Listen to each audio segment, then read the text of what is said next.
Thank you for listening to part 3 of Made for Missions with Pastor Mel Perry. This week, Pastor Mel talks about her efforts to learn about the people and places she is called to. Learn how her efforts have increased her effectiveness and allowed her anointing to flow and build strong foundations and break yokes. Tweet and post about the podcast by using the hashtag PastorJD03 or JD03 Podcast. And now, part 3 of Made for Missions with Pastor Mel Perry. When I was at Union, there was 2 African brothers there that were in school as well. And they just had this like attitude. Like, brother, like, why y'all mad at us? We ain't did that. And what he said to me, he said, Americans ruined our community. And I'm like, well, what did we do? And first of all, why am I included? Like, really? But what he said was that the marriages were affected in the community because American brought cable television, and cable television introduced pornography. Right. And he said before that, there was none of that in their community, and their marriages were a lot safer. And so I was like, wow. And so it's like, we may, quote unquote, make it here, get the money, get the degree, or whatever. But that sense of community, that family, that spiritual groundedness that some of our brothers have that come from other places that have had to use their faith towards more than tangible things. That have found joy in the spiritual things and not just the financial things. That is something that we're missing. Not all of us, but some of us are missing, and that could be a challenge. How has the mission trips affected your view on humanity, and also when you're preaching the gospel? How does that translate when you're preaching? Okay, that is really good. I think a lot of people struggle. A lot of people want to go and do, preach in other countries. It's something you can brag on. There are people like, I've preached in 53 other countries and such and such. A lot of people, they enjoy the American preaching in Africa, especially the Black people. And half of the time, they won't even understand what we're saying, but they just love the sound of it. They'll ask me, now what did he say? And I'm sitting like, how did you just get excited, but you don't know what he said, really. And, but I think about something a friend of mine said to me. He was like an uncle, and he's responsible for me actually being able to go to Kenya. And my father was responsible for him actually going to Africa, to South Africa, but he knew I wanted to go to Kenya. So that's a whole nother story. But he was in Kenya, and he had gone to minister to the Maasai people. And so they are inland, the Maasai people. And so he was talking to them, and he was preaching, and he was preaching about, I don't know if it was when Jesus told Peter to come and walk on the water, or if it was when they're going to the other side and they're in the boat. But anyway, he's talking about what's happening with the water and the boat, and he's going on, and he said the people were looking at him like, what in the world?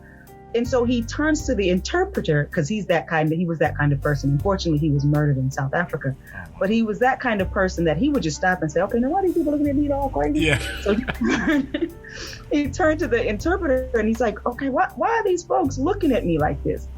And the guy says, well, they're trying to imagine that kind of water. They've never seen that. They don't have any comprehension of that because of this group of people. Now, that wouldn't apply to all Africans, but in this case, it was different. And so he was stuck trying to find, okay, well, what's another analogy I can work with them in doing?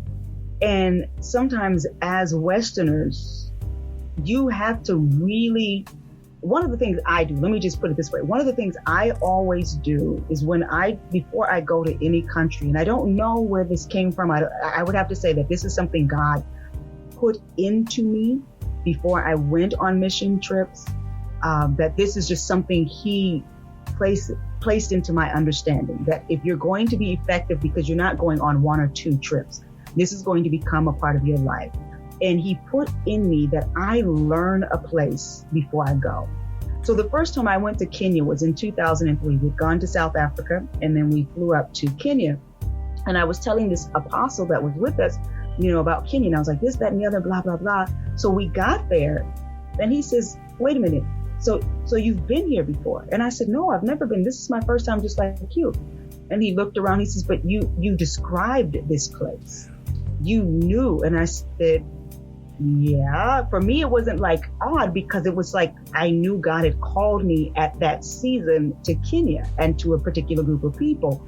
But what I did is I spent years learning Kenya and learning about Kenya, whether it was through movies, researching it. And that was still the early days. It's hard to believe that 2003 was still kind of early days of the internet getting information, but I would learn things about it. Thanks to the BBC. I'm a huge BBC person. They would often have the BBC, and there would be broadcasts from Kenya. So I learned how their voices sound, and I would learn different things. So I've done that. I've applied that with everything. So when I go to minister to places or in places, I'm able to minister to the culture, because you can go into Kenya, and if I go in Nairobi, I can almost kind of be American, because they're so westernized. They've watched so many Western pastors. They have mega churches there, and they have fashioned themselves after our congregations.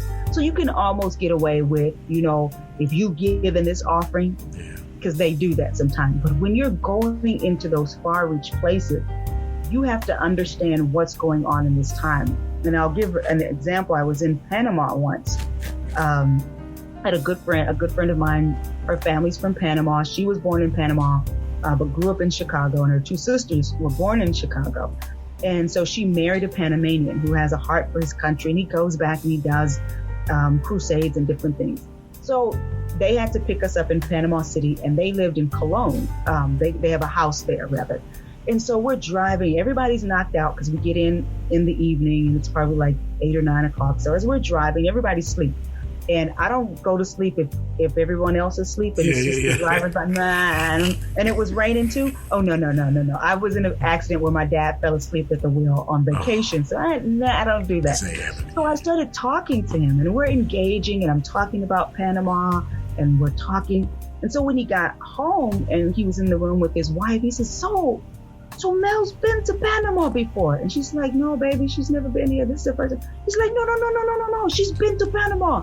She knows all about Panama. And she said, oh, no, baby. That's just her. She doesn't go into a country before she learns about that country. And so I was able to talk about the politics that's going on in the country at that time, the economic status of the country. So even that Sunday when I ministered, the altar call was packed, and it was a very large congregation. They had a balcony. I had to keep saying, okay, we'll wait, because people were just flowing out of the balcony. The pastor wasn't, I was already warned that the pastor gets a little jealous of people if they can pull in the people, after service or at the altar call. But people were coming to the altar, and afterwards they were like, oh my God, you're prophetic. And I said, no, I'm just in tune with where you are. And that's not to diminish the prophetic. I believe God can give us a prophetic message for the people, but we also have an assignment to know who we're talking to. You can't just go into a country and just start rattling off if you don't know who those people are. You don't know. It's like, if you go to the doctor and they don't ask you any questions about your family, you just walk in there and say, okay, I need you to fix me. Well, he needs to know some things about you. They want to know some things about your family history. There's some background. When you go to school, you go to university, there's usually that orientation course that you take so that you know what you're getting into.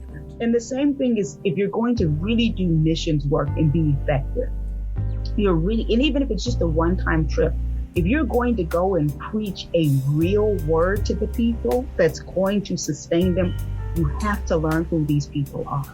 Well, I think what you're saying also can translate here in that sometimes we're so out of touch with the people and what they're going through that we're not even touching where they're itching, you know? And so I think that's a lesson for us today, to be more in touch, to spend more time with.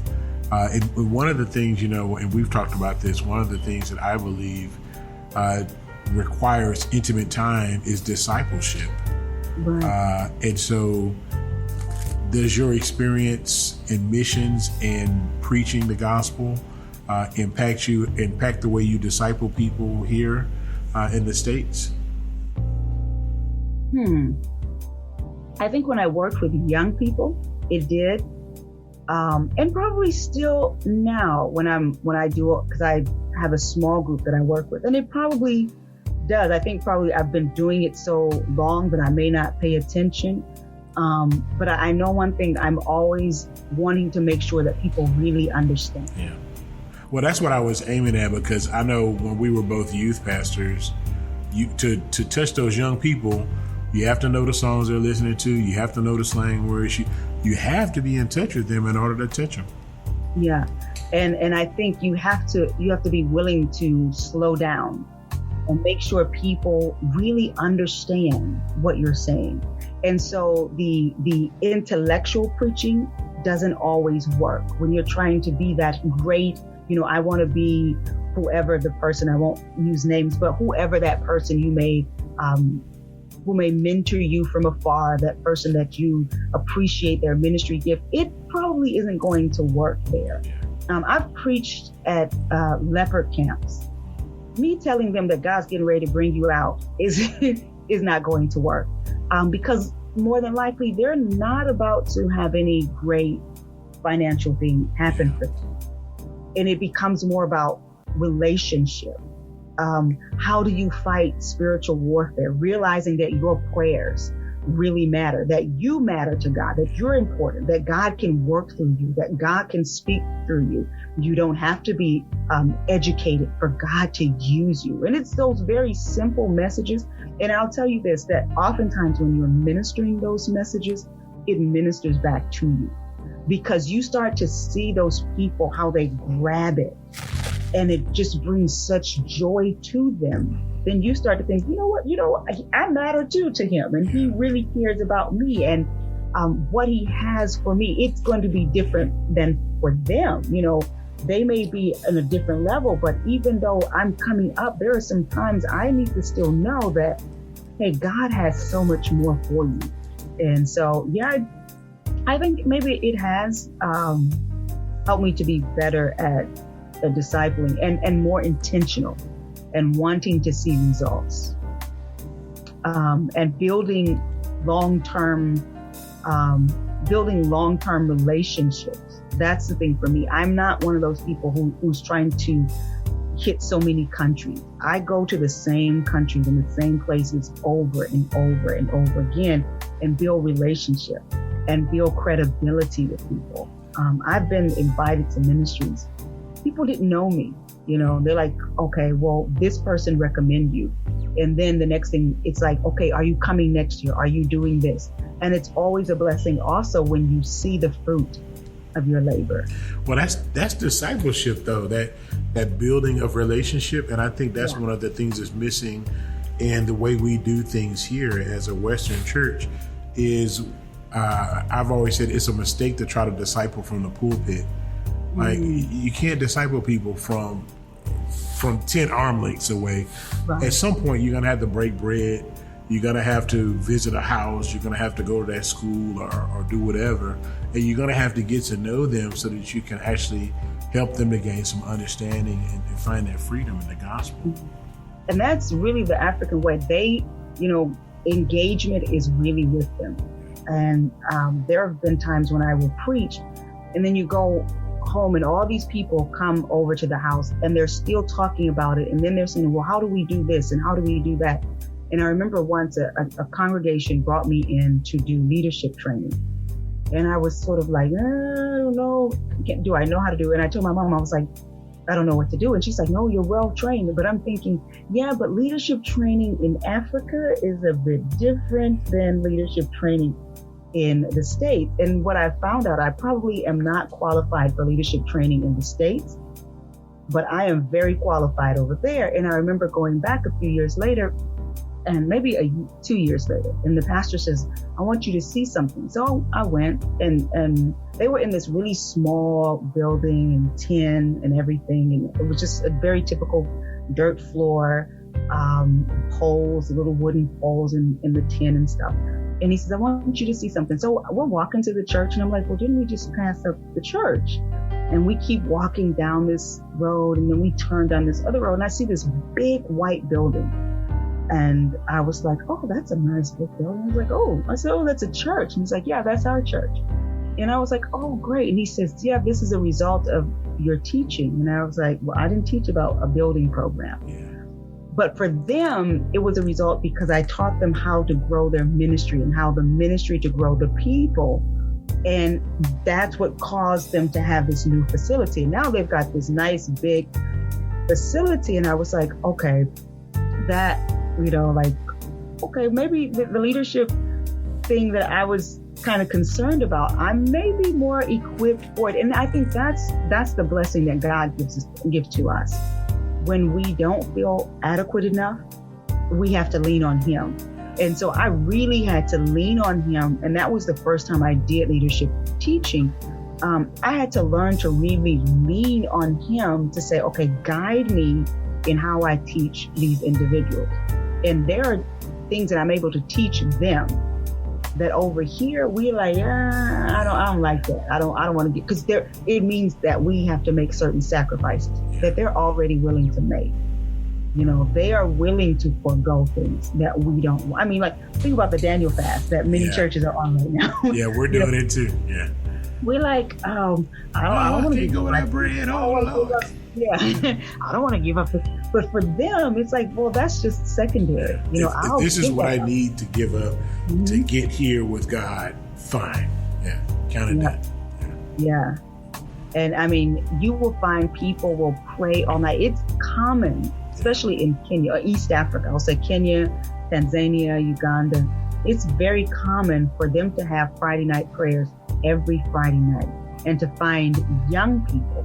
And I'm not talking about like, okay, we'll pray from 6 to 7. I'm talking about like 6 to 3 in the morning or 4 in the morning, and young people. I've had meetings with the young people like, the other group wanted to be here, but they couldn't because we were having, they call it Kesher.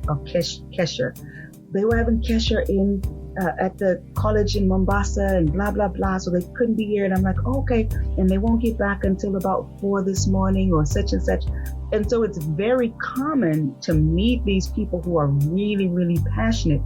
And they build these ministries and these congregations that are thriving in places that you would say, oh, you can't thrive a ministry here. You can't build a ministry here. And I've seen it. I've seen that you can be, like I was saying, I've ministered in a leper camp. And the first time I went there, the guy, he had a little clinic. I didn't even know him. In fact, the pastor that I did the first leadership teaching, which is on the border of Kenya and Uganda, it's called Busia. He told me about this young man that had gone to the coast, which is the east of Kenya. And so I wind up going to his ministry a couple of years later. And so when I went, they had this clinic. It was under a tree, and they were treating lepers. And it was an experience I will never forget. It was a life-changing experience. And they had this little bitty congregation. It was like, okay, that's nice. I went back, 4 years ago? And they had a whole complex now. They had land. Prior to that trip I'd gone before, they have a whole garden. They have a greenhouse.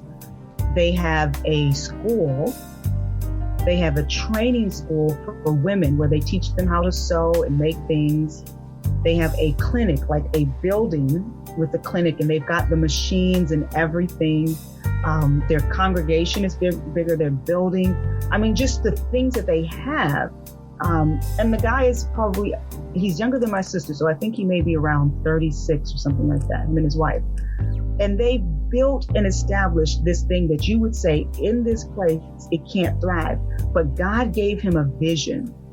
And it was like, you don't have anything to lose, but praying and investing in this vision. And the place where he, I think the name of the place was like the meaning was something like the forgotten place, or it was something really sad because these were lepers. And he said, we're going to call this place Blessed Camp. And so he went in and he just changed the name. He didn't even go there to be a pastor. He went there just, someone had told him about these lepers, and he went to show them a film one Sunday. And he went back to Mombasa because that's where he was living and working. And this is just maybe about an hour outside of Mombasa. And somebody came and told him the next week, the people were waiting for you under the tree. He was like, what? So he just started going back. He had a congregation that he was worshiping with. He was a part of a ministry, a very thriving kind of what we would say mega kind of church that he was a part of. And he was enjoying it. He wasn't the pastor, but he was a young man. Him and his wife were serving there, and they had, they were building up the clout and being able to, be a part of this ministry. And he felt the call and he went there, and God has just blessed him and prospered him. And at the same time, God has given him influence, not just amongst the ministers and churches there in the Mombasa area, but with people in Europe, people here in the States. So just yielding to God, and being willing to make those sacrifices that we act like they're struggles. They oftentimes, back to that other question, are we better off or they're better off? Sometimes they're better off because they know how to trust God, and they walk into success in a way that we just, we have to work it. They just have faith, and they begin to put the plan together. Thank you for listening to part 3 of Made for Missions with Pastor Mel Perry. Next week, we invite you to continue the dialogue and join this discussion as Pastor Mel talks about the faith of those worshiping in Africa and the impact of the seed of the word in their life. Hear about their prayer meetings and feel the move of the Spirit by listening to Pastor Mel's recollections of her missionary journeys. Tweet and post using the hashtag PastorJD03 or JD03 Podcast to join this great discussion. We'll see you next week for part 4 of Made for Missions with Pastor Mel Perry.